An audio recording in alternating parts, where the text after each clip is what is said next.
tal? Muy buenos días en este miércoles 12 de marzo. Yo soy Obed Rosas y estamos listos para iniciar en este close-up en el cual hablaremos sobre un personaje poco conocido ciertamente, pero cuya influencia, decisiones y cercanía en este segundo mandato de Donald Trump han sido determinantes para la configuración de la política comercial del presidente estadounidense. El día de hoy hablaremos de Peter Navarro, el asesor arancelario de Donald Trump, el cerebro detrás de cada una de estas tarifas, el hombre que pasó de demócrata a republicano y de ahí uno de los más radicales trumpistas, que es el ideólogo de cada una de estas tarifas. Quédese aquí en Close Up.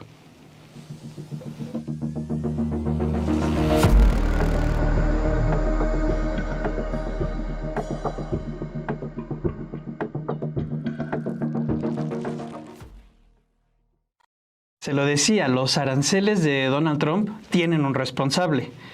Ciertamente es una manera de pensar la que ha tenido Donald Trump a lo largo del tiempo en relación a cómo debe de actuar Estados Unidos con respecto a los demás países. El insistir, el pensar que todo mundo lo ataca, que hay una relación comercial desigual, que hay una balanza deficitaria que afecta a Estados Unidos. Y en un primer mandato, el grupo de Wall Street, conjunto de economistas salidos de Wall Street precisamente, impidió de alguna manera que se radicalizara el presidente Donald Trump en esta materia. Pero ahí, en esta primera gestión, hubo un personaje al que, como pocos, reconoce, admira a Donald Trump. Se trata de Peter Navarro, un profesor universitario, un sujeto que hasta hace unas décadas era admirador de Hillary Clinton, que buscó en 4 ocasiones contender por un cargo por parte de los demócratas. En todas fracasó. De hecho, en su último fracaso, que se divorció, quedó casi en bancarrota y demás, hasta que pues en sus estudios empezó a ver un enemigo, o construyó un enemigo de gran parte de los males de Estados Unidos. Ese enemigo lo nombró China. Empezó a escribir distintos libros atacando cuáles eran las políticas injustas de China que afectaban prácticamente a Estados Unidos. Y uno de esos libros llegó a un sujeto, a un tal Donald Trump, que consideró el libro como uno de los que más le han gustado en toda su vida, y hubo este primer acercamiento. Navarro todavía en 2008 ahí respaldó a Hillary Clinton, pero una vez que Trump conoció a Navarro y Navarro conoció a Trump, se dio una relación que ha ido evolucionando conforme al tiempo.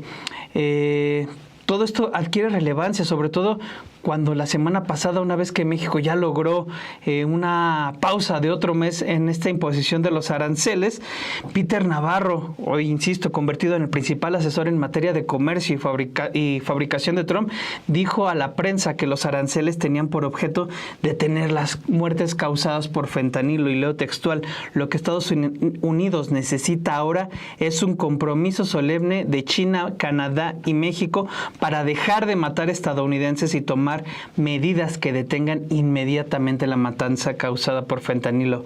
Ciertamente esta ha sido su postura en las últimas semanas. En febrero, cuando la prensa lo cuestionó por el primer plazo alcanzado por México y Canadá, Peter Navarro declaró: esta no es solo una guerra contra las drogas, es una guerra terrorista y una guerra de invasión fronteriza. Este es un sujeto en verdad que es importante ponerle al ojo, porque si bien en un primer mandato no tuvo el poder, ahora que solamente están dentro del primer círculo de Trump los más fieles a este republicano, pues han adquirido fuerza, y uno de ellos es Peter Navarro. Es así que los dejo con este primer close-up: un demócrata frustrado convertido en trumpista. Ahorita regresamos. Un demócrata frustrado convertido en trumpista. Hubo un tiempo en que el trumpista Peter Navarro fue un demócrata convencido que criticaba a los republicanos. En una de sus memorias de 1998, reseñada por la revista Time, decía que el Partido Republicano estaba esclavizado por bufones, sociópatas y fanáticos cuyas políticas económicas consistían en planes fiscales para enriquecer aún más a los ricos. Y no se podía confiar en que sus líderes hicieran otra cosa que destruir el medio ambiente bajo la falsa bandera del progreso económico. Por ese entonces, Navarro se asumía como un economista liberal que admiraba a Hillary Clinton, defendía la imposición de impuestos a los más ricos y se había postulado a un cargo como demócrata 4 veces. En todas ellas perdió. Este hombre, nacido en Massachusetts, que creció en Florida y en Maryland, y que fue criado por su madre, una secretaria, después de que se divorciara de su padre, un músico, pasó sus primeros años de vida como joven de clase trabajadora que tuvo varios empleos y dormía en un sofá en un pequeño apartamento.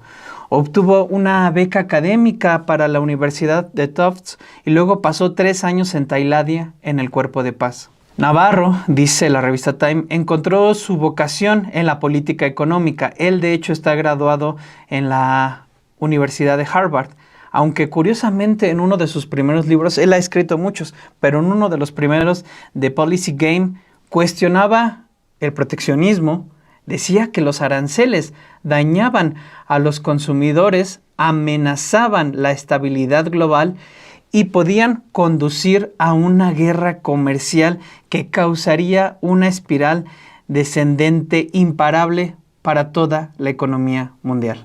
Eso cambió. De alguna manera, esta espiral en la que cayó dio inicio cuando en 1996 habló en la Convención Nacional Demócrata y contendió por un lugar en la Cámara de Representantes. Perdió por 11 puntos. La revista Time reseña perfectamente lo que significó ese momento para Peter Navarro. La campaña lo dejó arruinado y amargado. Su esposa, incómoda con la vida pública, se había divorciado de él y estaba muy endeudado. Mirando a su alrededor, vio a muchas personas responsables de su derrota, desde Bill Clinton hasta los medios locales, pasando por los sucios trucos de campaña y los votantes mal informados que en última instancia determinan las elecciones. Aún así, todavía apoyó a Hillary Clinton en 2008 hasta que su postura en cuanto al comercio cambió. Fue cuando se unió China a la Organización de Comercio allá por 2001, cuando él se empezó a dar cuenta que sus empleados que tenían excelentes calificaciones no podían encontrar trabajo y empezó a ahondar un poco sobre este tema de las implicaciones de China en el comercio internacional. Hablaba de que se robaban patentes, de subsidios ilegales para sus mercancías y de toda una serie de situaciones que ponían en desventaja, según él, a Estados Unidos y frente a lo cual habría que tener una postura más sólida. Fue así que escribió una serie de libros, de hecho él ha escrito muchos libros, pero en 3 en particular: The Coming China Awards de 2006, Dead by China, recuerden este nombre, Dead by China de 2011 y Crouching Tiger en 2015. Dead by China, este segundo libro, de hecho fue el que atrajo la atención de una persona que le daría todo un vuelco a su carrera. Atrajo la atención de Donald Trump, que incluso consideró a este libro uno de los favoritos con respecto a China. Lo mismo pasó en Navarro cuando escuchó a Trump hablar en un discurso. Fue de alguna manera un momento en que uno a otro se encandilaron con la manera en la que se referían. Trump, por la manera en la que Peter Navarro ponía sobre la mesa lo que implicaba el comercio con China, y Navarro con Trump cuando escuchó hablar en sus palabras a un político diferente que parecía ir a atender las causas del fondo de los problemas que él señalaba. De esta manera, pues no fue sorpresa que Navarro se uniera a la campaña de Donald Trump en 2016. Un saludo aquí al Master of Puppets, a Rodolfo Salas, al Piti Khan, a Juliens, a Oscar Serrano, a Jorge García, a Daniel Torres. Platicaban aquí una cuestión, el Piti Khan. Ya se ve que los chapulines no son exclusivos de México. En el caso, y agregaba Daniel Torres, en esta cuestión que nos decía el profesor Bernardo Barranco hace unas semanas, los conversos resultan ser los más radicales. En el caso de Peter Navarro, ciertamente yo sí creo que aplica, porque es un hombre que está convertido totalmente ideológicamente convencido de que Trump es el tipo de dirigente que necesita Estados Unidos. Y ahonda en ese sentido Daniel Torres. No sé si esto aplique para los convertidos a Morena y otros chapulines. Yo también siento que ahí no aplica, porque esa conversión no pasa tal vez por una cuestión ideológica, sino de intereses, ciertamente. Pero regresando a este personaje de Peter Navarro, tuvo una entrevista con Fernando de Mateo, que es profesor e investigador del Colmex, coordinador del Diplomado en Negociaciones Comerciales Internacionales, pero sobre todo fue embajador ante la OMC, y conoce un poco sobre esta trayectoria de Peter Navarro. Él me compartió cómo ciertamente este ideólogo arancelario de Trump es de los pocos economistas que considera que el comercio en mercancías es lo que determina la salud económica de un país. De hecho, es de los pocos economistas, y no solamente lo dice el doctor Fernando de Mateo, sino en general, leyendo un poco sobre este sujeto, los entornos a los que se ha desenvuelto en este primer periodo de la Casa Blanca, y actualmente es que él va totalmente a contramarea del racionamiento que suelen tener otro tipo de economistas, y que precisamente es lo que nos tiene hoy en la fecha enfrentando todas este tipo de amenazas arancelarias. Los dejo con este primer fragmento de la entrevista que realicé con el profesor Fernando de Mateo. Efectivamente es un economista que estudió en Harvard. Él se hizo muy famoso por un libro sobre China, contra China, diciendo que China era un peligro. De hecho, hizo también una película sobre el peligro chino. No recuerdo el nombre de la película esta. Y como usted menciona, es alguien que en términos de comercio, él ha escrito sobre muchísimas cosas. Incluso es una persona que ha escrito sobre cambio climático, sobre el medio ambiente. Es alguien que ha cambiado de partido múltiples veces, demócrata a republicano. Quiere decir que es una persona que en esto pues es un tanto cuanto, no quiero utilizar ningún adjetivo que suene denigrante, pero un tanto veleidoso. Y lo mismo en términos comerciales, ¿no?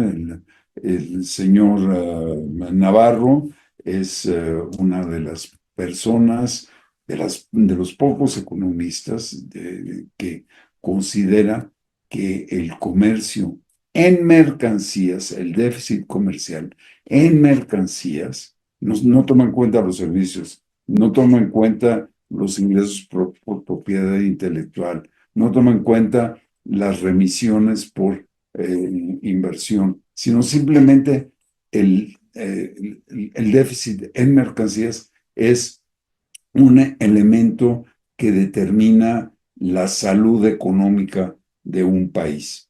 Desde luego, usted sabe perfectamente que los economistas dicen, pues, esto no es verdad, ¿no? La realidad es con un déficit comercial, y de hecho esto incluye un déficit en bienes y servicios, es el resultado de un déficit entre el ahorro y la inversión. El ahorro y la inversión privados y públicos. Pues muchas gracias por todos los que nos están acompañando aquí en este programa. Gracias por sus likes, por acompañarme todavía esta mañana del miércoles 12 de marzo. Continuemos hablando sobre este sujeto, Peter Navarro. Hay un libro que nos ayuda a desentrañar particularmente lo que ocurrió en este primer periodo de la Casa Blanca. Es un libro del periodista Bob Woodward, quien junto con Carl Bernstein fueron los dos quienes desentrañaron todo este escándalo del Watergate que derivó en la dimisión de Richard Nixon. Él escribe un libro, Bob Woodward, que se llama Miedo, que es a partir de distintos testimonios. Ahí él se mete dentro de la Casa Blanca de alguna manera y permite a uno también entrar y conocer un poco lo que sucedió en esta primera administración Trump. Él fue asesor comercial Navarro en este primer periodo y también asumió otras responsabilidades que fueron como acabar con los productos falsificados. Pero realmente él llegó a ese círculo a partir de su escrito Dead by China, uno de sus libros que se centró mucho en todo la manera en la que se relaciona comercialmente este gigante asiático, señalándolo de robo de productos a partir de la autoridad intelectual, de utilizar subsidios ilegales y una serie de medidas que él expone en estos libros, y es uno de los libros que llega a manos de Trump y él se encandila, a decirlo así, y lo atrae a su gobierno. En este primer gobierno ciertamente termina relegado del círculo, principalmente por lo que es el llamado grupo o el ala Watt de Wall Street, un grupo de sujetos que provenían de este sector, como Gary Cohn, Reince Priebus, que era el jefe de gabinete, pero que tenía concordancia con ellos, o Rob Porter y Steven Mnuchin, que era el secretario del Tesoro. Todos ellos de alguna manera se unen y empiezan a relegar a Peter Navarro del círculo de influencia de Donald Trump, incluso a veces no pasándole memorándums, aislándolo de las juntas, no dejándolo entrar a la oficina oval, no sé si llegaba a presentarle un documento a Trump, el documento desaparecía, es decir, alejándolo de todas las maneras posibles y evitando que Donald Trump lo escuchara, porque, y eso es lo que relata en este libro, cada vez que Donald Trump lo escuchaba, su rostro cambiaba, encontraba resonancia de sus ideas dentro de este sujeto, digamos que era de una especie de alter ego de Donald Trump en el que encontraba todas estas coincidencias que ciertamente no había con esta otra ala de Wall Street, que era un poco más moderada, como decía antes de entrar al programa mi compañera Blanca Juárez, moderado en el entendimiento de lo que es Estados Unidos, por decirlo de alguna manera. De esta manera es muy importante conocer cómo fue este periodo, porque a partir de este periodo es que tenemos al Peter Navarro que hoy está en la oficina oval ahí con pase y asesorando a Donald Trump. De esta manera los dejo con este segundo close-up, un sobreviviente del grupo Wall Street. Un sobreviviente del grupo Wall Street. En la primera administración de Trump, Navarro fue el asesor comercial y también asumió otras responsabilidades que incluyeron esfuerzos para acabar con la falsificación de productos que se venden en línea y agilizar la distribución de equipos de salud durante la pandemia. De hecho, aquí un paréntesis y un dato clave. En la pandemia, él fue uno de los personajes que antes de que todo se desencadenara, muy al inicio de la pandemia, se acercó a Trump y le envió un reporte en el cual alertaba de sobre todo lo que iba a suceder y que finalmente sucedió. Para sus detractores se trató simple y sencillamente de Peter Navarro siendo Peter Navarro al magnificar y siempre optar por todo el peor de los escenarios. Ese informe pues resulta que no le hizo caso Trump y al final resultó ser cierto todo lo que había señalado. Cerrando este paréntesis y sobre todo en el papel que tuvo él como agilizar la distribución de equipos médicos, también hubo una cuestión que ha llamado la atención de todos. En una administración que se destacó por la renuncia, la rotación de distintos elementos, el que muchos de estos colaboradores salieran y después filtraran cuestiones o se refirieran a Trump en los peores términos, Navarro demostró ser un superviviente, dice The New York Times, y uno de los asesores más leales de Trump. A lo largo de este close-up verá que esto es así en cada momento, no solamente en cuestiones económicas, sino incluso en cuestiones políticas. Peter Navarro demostró ser alguien en que Trump podría confiar. Lo cierto es que en este primer gobierno, su primera prueba de oro, fue complicada la manera en la que él se desenvolvió en la Casa Blanca, sobre todo frente a este llamado grupo de Wall Street, que fue el que lo alejó, que lo mantuvo lejos de la oficina oval, lejos, digamos, del primer círculo de Donald Trump, para que pues, no tuviera relevancia ni peso en el poder de las decisiones que se tomaban. Este grupo que se le impuso estaba compuesto por Gary Cohn, asesor de comercio de Trump, Reince Priebus, que era el jefe de gabinete, Rob Porter, que era su secretario particular, y Steven Mnuchin, su secretario del Tesoro.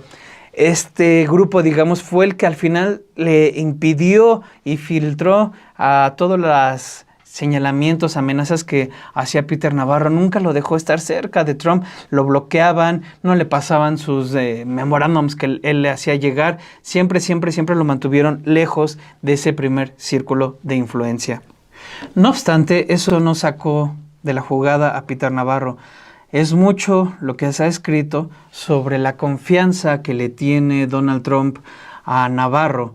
De hecho, el afamado periodista Woodward, quien conocido por sus investigaciones sobre el Watergate, que terminó con la renuncia de Richard Nixon, escribió un libro que ustedes recordarán que se llama Miedo, dentro de la Casa Blanca de Donald Trump, en el cual expuso prácticamente todo lo que sucedía, cómo eran la relación entre los distintos secretarios colaboradores de Trump. En ese sentido, pinta de cuerpo completo cómo era esta relación Trump-Navarro, Navarro-Trump.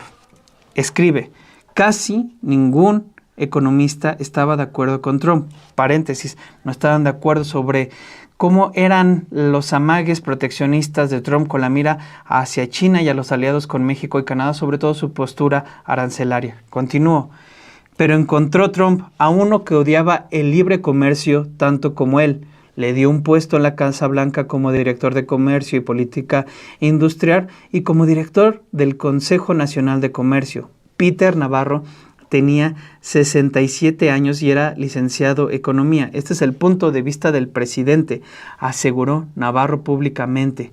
Mi función como economista es la de intentar confirmar con datos y hechos lo que nuestro presidente ya intuye, y su intuición nunca falla en este tipo de temas. Es lo que relataba Bob Woodward en este texto de Trump en la Casa Blanca. Un texto en el que ahonda cómo eran las relaciones que se daban y sobre todo cómo este grupo, esta ala de Wall Street, bloqueó en distintas y repetidas ocasiones la injerencia de Peter Navarro que pudo haber tenido sobre Donald Trump.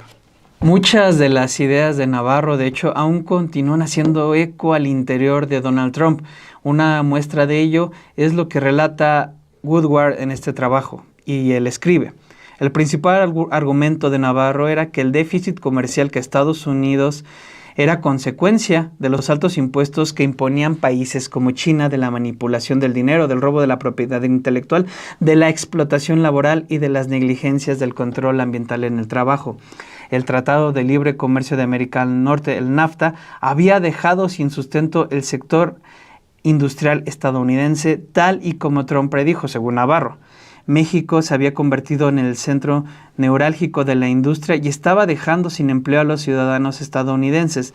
Estaban echando a los sombreros de las siderúrgicas y el precio del acero estaba bajando. Trump tenía que subir los impuestos del acero importado. La respuesta frente a todo esto fue asentir por parte de Trump a todo lo que decía Navarro. Encontró prácticamente el personaje que decía las palabras exactas de lo que él pensaba. Trump aún tenía esta imagen de ese otro Estados Unidos en el que todo se producía, un Estados Unidos muy alejado del actual, en donde pues básicamente todo se dedica a los servicios, no tanto a la manufactura, pero ese estado donde era el primer lugar en la siderúrgica, que hacían todos estos empleos todos estos productos hechos en Estados Unidos, pues prácticamente había quedado atrás, pero tanto Donald Trump como Navarro es el Estados Unidos que buscaban rescatar en este mundo globalizado, en el que el lugar de la gran potencia económica como lo es Estados Unidos en el sector de servicios, ellos no lo comprenden a la fecha. Ellos ven un déficit y un daño que le hacen cada uno de los países de Estados Unidos, y es por ello que al estarle escuchando Trump a todas estas medidas arancelarias que ha insistido una y otra vez Peter Navarro, es lo que vemos actualmente en la fecha, como ya sucedió con China, como está sucediendo con Canadá y como México ha evitado que se impongan estas medidas arancelarias. Me preguntan hacia aquí, Rubén Sánchez, ¿cuál crees que sea el motivo del cambio de pensamiento de Navarro sobre las tarifas? Yo también es interesante cómo tenía esa postura. Entendamos, y aquí también lo pone un poco Jorge García, cómo él estaba muy alineado con este pensamiento demócrata. O sea, era hasta un crítico de los republicanos, seguidor de Hillary Clinton y demás. La cuestión, y eso también es interesante ver, que a diferencia de todo este grupo Wall Street que tuvo su lugar en la primera administración de Donald Trump, él no era una persona pues acaudalada de dinero. De hecho, revisando su infancia, pues tuvo una infancia difícil donde tuvo que trabajar. Él veía en ese sentido esta oportunidad dentro de los demócratas, sobre todo cuando decía que los republicanos solamente veían por sus intereses. Esto pasa cuando él ya es profesor, empieza a ver que sus alumnos, que los que supongo que encuentran un tipo de relación, o eso es lo que interpretan algunos de los que hacen los perfiles sobre él o la poca información que hay disponible, empiezan a él, digamos, se proyectan sus alumnos que empiezan a tener dificultades en encontrar un puesto, un lugar en el mundo que para él se merecían, y eso lo empieza a voltear a ver a China de alguna forma en este sistema y empezar a construir este tipo de enemigo, como lo hemos dicho anteriormente, estos enemigos, como lo decía Héctor Alejandro Quintanar, estos enemigos que suele construir Estados Unidos a partir de distintos aspectos, y pues empieza a radicalizarse hacia ese sentido. Y es cuando escucha a un sujeto como Donald Trump, que de alguna manera se refiere y habla de los aspectos, le habla a ese electorado blanco que de alguna manera también él representa, pues que empieza a ver esta relación, ¿no? Es o al menos es así como yo lo entiendo o lo interpreto. De hecho, en esta entrevista que tuve con Fernando de Mateo, este investigador del Colegio de México y ex embajador ante la OMC, me platicaba cómo Trump, precisamente desde los años 80, es alguien que insiste en que el déficit comercial es un insulto a los Estados Unidos, que los demás países se están aprovechando de Estados Unidos. Esta idea que tiene desde los 80, me decía el Fernando de Mateo, y pues es una idea que él va cosechando, que lleva electoralmente, que va cultivando y que encuentra eco en distintos sujetos. La diferencia es que cuando encuentre con un sujeto que tiene cierta preparación, porque Peter Navarro también ha escrito sobre otros libros, otros temas como ambientalismo y demás, y él encuentra en él un asesor, pues se da una dupla que hemos visto que ha ido evolucionando. De hecho, hoy en la mañana, hace unas horas, a Peter Navarro le preguntaban sobre el cambio abrupto de Donald Trump. Un reportero de Sky News, Mark Stone, le decía: parece que está cambiando demasiado de opinión el presidente Donald Trump cada hora sobre su política arancelaria, cuestionándole pues qué sucedía de que ayer ya ven que con Canadá pasaron al 50% luego de que Doug Ford, el primer ministro de la provincia de Ontario, había llevado el tema de las tarifas en el sector eléctrico. Trump respondió con 50, Ontario se desdijo, Trump también. Es en ese sentido que va la pregunta, y Navarro le responde al reportero de Sky News, que estaba viendo que ahorita es como la nota, una de las notas en torno a este sujeto que más están trendeando, y dice: señor, dice Navarro, señor, usted no entiende lo que es una negociación. El presidente está negociando estratégicamente. Así que deje la retórica, ¿de acuerdo? Simplemente deje de decir tonterías. O sea, es un tipo un duro de alguna manera, y que a diferencia de la primera gestión lo vemos más suelto, o al menos usted puede googlear y ver que es más común ver que esté dando estas entrevistas. Pero bueno, para no desviarme del tema, regresemos a este extracto de la entrevista con Fernando de Mateo, en la que nos expone cómo Trump desde los años 80 ya tenía de alguna manera esta idea de que todos se están aprovechando de Estados Unidos. Ahorita regresamos. Desde luego, Trump es una persona que está predispuesta a esto. Desde los años 80 es alguien que dice que el déficit comercial es un insulto a los Estados Unidos, que los demás países se están aprovechando de los Estados Unidos, y que se están aprovechando porque Estados Unidos ha dado mayores concesiones en el GATT, luego OMC, que las que ha recibido, lo cual es una mentira absoluta. Estados Unidos, conforme ha pasado el tiempo en su desarrollo económico, se ha convertido en una gran economía de servicios. Entonces, un ejemplo adicional: Estados Unidos produce muy pocos chips, muy pocos microprocesadores. ¿Por qué produce pocos microprocesadores? Porque Estados Unidos es el gran diseñador de los microprocesadores. NVIDIA no produce microprocesadores. NVIDIA hace el diseño de los microprocesadores que luego se manufacturan en Taiwán. Entonces, es una falta de conocimiento de las cadenas de valor. Y esto, el señor Peter Navarro es el ideólogo de toda esta situación. Personas que han estado cercanas a este círculo de Navarro, Trump, que asesores o sujetos que simple y sencillamente han estado en ese entorno, han dicho a The Financial Times, a Time, a The New York Times, cómo en verdad cuando están ambos, Trump se muestra concentrado, convencido en lo que dice Peter Navarro. Y dirá, pues es que su asesor le tiene que hacer caso. No, si usted empieza a leer y ve la relación, cómo se daba con sus otros asesores, siempre era regañadientes, no compartía su punto de vista. En un caso, le hacen ver que ese Estados Unidos al que él quiere regresar, como esta potencia en, no sé, en exportar, todavía nos explicaban hace unos programas, en exportar hacia Inglaterra cierto tipo de materias, o en elaborar productos, Made in USA, todo ese país siderúrgico de trabajadores, pues se ha ido cambiando porque ha ido apostando por un modelo de servicios en el que pues es, digamos, el líder en esta cuestión. Pero Trump decía, no, es que yo he ido donde están las siderúrgicas y están abandonadas.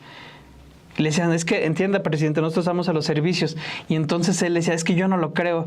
Y empezaba a hablar y la gente me dice que no hay empleos y demás. Y le hacían querer ver que el modelo al que había optado Estados Unidos realmente es que había cambiado. Es entonces que un sujeto como Navarro va y le habla y dice, no, usted tiene razón, tenemos que recuperar toda esta producción, toda esta grandeza de la que habla Estados Unidos. Y entonces es cuando se da esta relación. Insistía que en este primer periodo pues él se ve relegado, pero hay un momento determinante en el cual, a mi parecer, es que se gana la confianza totalmente y muestra su fidelidad Navarro hacia Trump, y es cuando se da el asalto al Capitolio en el marco de las elecciones de 2020. Navarro junto a Steve Bannon, usted lo conoce, otro asesor de tiempo atrás, un extremista derechista, un sujeto que está ahora enfrentado a Elon Musk, por ejemplo, Steve Bannon. Ambos empiezan a idear un plan que pasaba porque los legisladores republicanos se empezaran a desconocer los resultados en distintos estados clave, argumentando que había sido un proceso amañado. Él deja, digamos, el aspecto de los aranceles y se mete de lleno a todo este proceso. De hecho, en la comisión que se abre en Estados Unidos para investigar el asalto al Capitolio, lo llaman a declarar a él como autor de este plan. Él se rehúsa, ahí utiliza un argumento, una cláusula legal para impedir que vaya a ser declarar. Lo acusan de desacato y pasa 4 meses en prisión por defender dice él, por defender a Trump, porque ese es el argumento que utiliza cuando sale en prisión hace 7 meses en la Convención Nacional Republicana en Milwaukee. Él acude a días de dejar la prisión, vendiéndose prácticamente como un mártir, alguien que fue encarcelado por defender la libertad y defender a Trump, y es muy bien recibido ciertamente por todos los partidarios. Incluso en prisión escribe un libro que es su último libro, en el cual él interpreta este movimiento MAGA, Make America Great Again, como el cambio necesario que se necesita en Estados Unidos. No le cuento más, lo dejo con ese tercer club, un asesor anti-China y padre de los aranceles.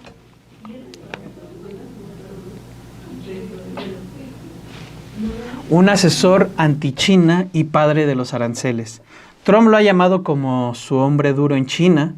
La prensa incluso señala que se refiere a él como mi Peter.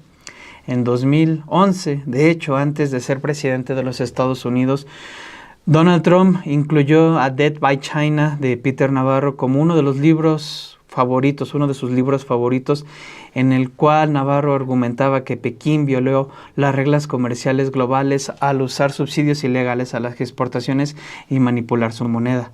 Durante la primera vez que Trump estuvo en la oficina Oval, Navarro hizo campaña internamente por la imposición de aranceles elevados a las importaciones chinas.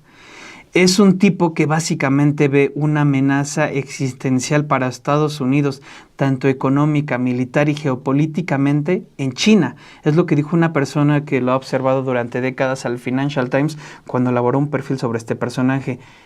Es un sujeto que está súper concentrado en eso, añadió. The New York Times apunta a su vez que al elegir a Scott Bessent como secretario del Tesoro y a Howard Lutnick como secretario de Comercio, Trump puso los principales puestos económicos de su administración en manos de multimillonarios que provienen de Wall Street, mientras que la incorporación de Navarro a su equipo económico busca garantizar que sus promesas populistas de Trump tengan voz en la Casa Blanca. Y de hecho así es como ha sucedido. Antes de las elecciones, Navarro dijo que esperaba que hubiera una influencia mínima de estos veteranos de Wall Street en el equipo económico de Trump y argumentó que el presidente estadounidense debería promulgar rápidamente aranceles a China y a otros países en lugar de usarlos como excusa para negociar. Y, como todos sabemos, así es como ha estado ocurriendo. Para muchos, después de que Navarro sobrevivió en Trump 1, como se le conoce a esta primera administración, al grupo Wall Street, ha dado una fortaleza en este segundo periodo, y escribe Amy Williams en The Financial Times. Mientras que la última administración, Navarro se vio a menudo paralizado por asesores de Trump más partidarios del libre comercio, como el secretario de Tesoro Steven Mnuchin o el director del Consejo Económico Nacional Gary Cohn, ahora enfrenta mucho menos oposición en este gobierno Trump 2.0. Recordemos que estos dos sujetos se pertenecían precisamente al ala Wall Street y lo mantenían siempre lejos de la periferia de influencia de Donald Trump. A ello se suma un episodio clave que ha demostrado toda la fidelidad que tiene Navarro hacia Trump.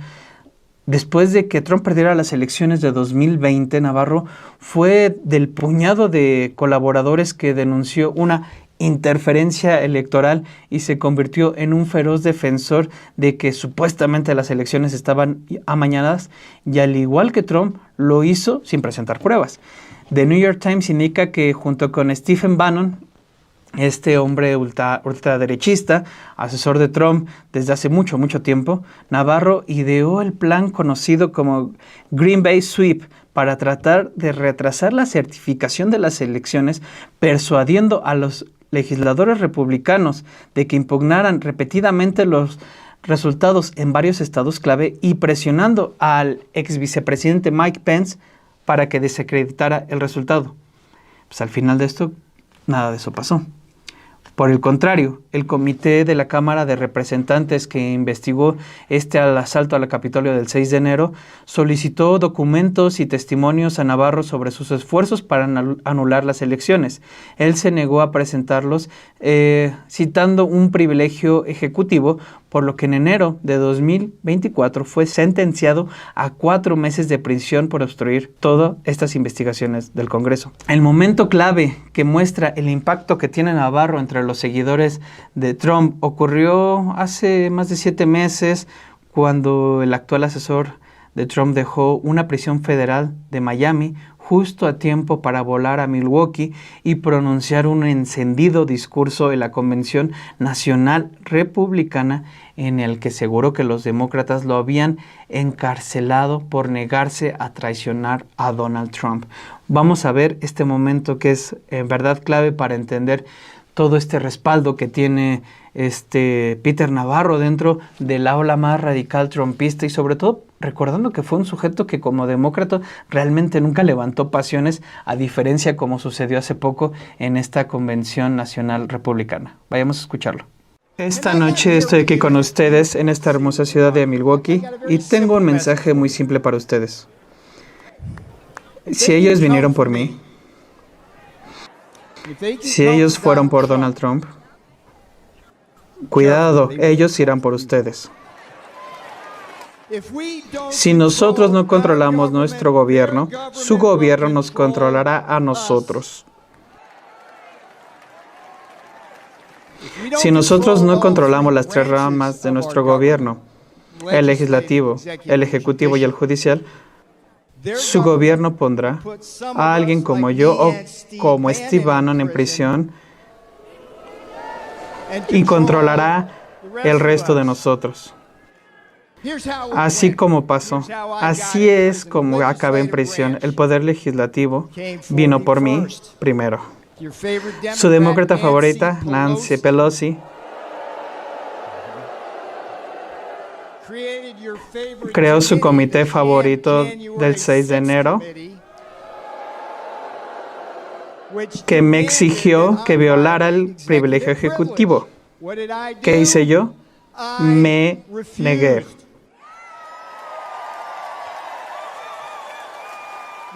El comité del 6 de enero me ordenó traicionar a Donald J. Trump para salvar mi pellejo y yo me negué. No solo fue eso, un día antes de dejar la prisión, Peter Navarro publicó un libro que elogiaba este movimiento MAGA, lo que es Make America Great Again, todo este movimiento trumpista que se ha vuelto determinante dentro del Partido Republicano. Ahí afirmaba y enumeraba errores y omisiones que llevaron a su sentencia de 4 meses por desacato criminal al Congreso. En The New MAGA Deal, Navarro intenta, de acuerdo con lo que reseña The Guardian, articular claramente lo que representa este movimiento. En sus palabras, un triángulo de hierro del nacionalismo económico populista que busca solo la paz, la prosperidad y la seguridad nacional. Una paz, prosperidad y seguridad nacional que ha sacado lo peor de él, de Donald Trump y del imperio estadounidense. Pues ese es un poco de lo que es Peter Navarro, la influencia que tiene sobre Donald Trump. Ciertamente un personaje sombrío, interesante en relación a que nos permite darle una cierta explicación al radicalismo al que ha optado Trump en estas fechas recientes, en esta segunda administración en tarifa arancelaria, sobre todo en cuestión de que las ha empezado a aplicar, como hemos visto alrededor de todo el mundo, porque ha sido de las medidas que ha impulsado pues este tipo de gente como Peter Navarro, que desde la primera gestión tenía esa idea de apurarse rápido a meter tarifas a China, en aluminio y demás. De hecho, leyendo mucho de lo que hizo o trató de hacer en la primera gestión y que no logró por este bloqueo del grupo Wall Street, y ver lo que sí pudo llevar a cabo o lo que sí ha podido, digamos, filtrar hacia Trump ya en este segundo periodo, pues ciertamente nos damos cuenta de esta influencia que tiene este personaje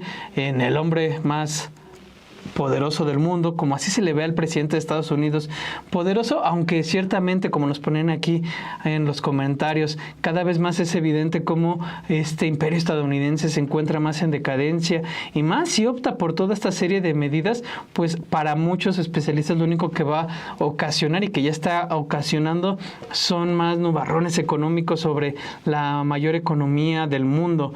De hecho, me preguntaban ahorita sobre esta relación entre Peter Navarro y Moss. No encontré ciertamente bastante abierto, más comentarios aislados que ven pues esta indefinición que puede haber, aunque no creo que sean ciertamente amigos. ¿Por qué?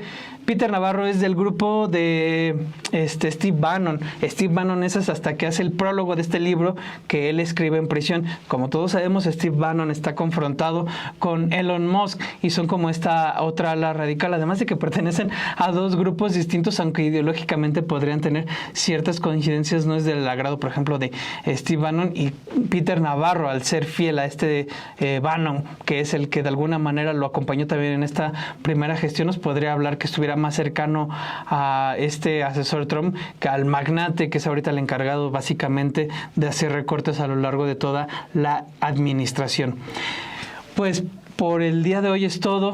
Hoy en este miércoles 12 de marzo son las 11:45. Me paso a despedir de ustedes. Muchas gracias por acompañarme. Gracias a Master of Puppets. Muchas gracias a Michael García Rodríguez, a Rodolfo Salas, que todavía anda por acá, al Piticán, a todos los seguidores de todos estos programas de Sin embargo al aire. En verdad les agradecemos mucho que se den el tiempo de estar aquí con nosotros y pues nos vemos la próxima semana.